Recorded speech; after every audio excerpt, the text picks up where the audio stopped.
হযরত ইউনূস আলাইহিস সালাম তাফসীরে আছে, ইউনূস নবী আল্লাহকে বলছিল, আল্লাহ আমার জাতি বড় অবাধ্য, আমি আর বলতাম না, আপনি ধ্বংস করে দেন।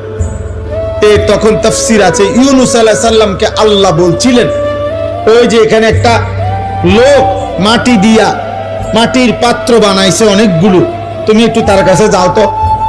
কুমার আর কি, কুমার। ইউনূস আলাইহিস সালাম ওই লোকটার কাছে গেছেন। তা আল্লাহ বলছেন, ইউনূস ও বেটারে শুধু একটা কথা বলো, যে সে যে এই মাটি দিয়ে মাটির পাতিল বানাইছে, এরকম তার হাতের বানানো একটি মাটির পাতিল ভেঙ্গে ফেলতে বলো, তারে ভাঙ্গে লাইতে। ইউনূস আলাইহিস সালাম বলছে, হে ভাই, আপনি আপনার বানানো এই মাটির পাতিল থেকে একটি পাতিল ভেঙ্গে ফেলেন। তখন ওই কুমার সে বলছে, এই মিয়া, আমার নিজের হাতের বানানো মাটির পাতিল আমি ভাঙবো কেন? বোকা নাকি আমি? কেন ভাঙবো? এত যত্ন করে আমি বানাইছি। আল্লাহর কসম, ইউনূস আলাইহিস সালামকে আল্লাহ তাআলা তখন ডাক দিয়ে বললেন, ইউনূস, মাটির পাতিল যে বানায়, এমন এক মানুষ যদি এক সাধারণ মাটির পাতিল নিজের হাতে বানানো ভাঙতে না চায়, আমি যারে মায়ের পেটে 9 মাস রেখে নিজের হাতে সাজাইছিলাম, আমার দেওয়া চোখ নাক কান দিয়ে আমি বানাইছি যারে, আমার সেই বান্দাকে আমি কেমনে জাহান্নাম দিই? আমি ধ্বংস করে দেব কেন?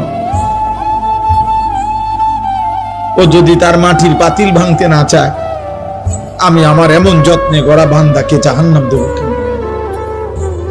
ধ্বংস করে দেব কেন? আমি অপেক্ষায় থাকি মাফ করতে। আমার বান্দা কোনদিন যদি 1 ফোঁটা রাত গভীরে চোখের পানি ফেলে, আমি ওরে মাফ করে দেব। যদি বলে বান্দা আল্লাহ গুনাহ অনেক বেশি, আল্লাহ বলবে সমুদ্রের ফেনার চাইতেও বেশি। বান্দা বলবে না। আল্লাহ বলবে আসমান পরিমাণ উচ্চতার চাইতেও বেশি। বান্দা বলবে না।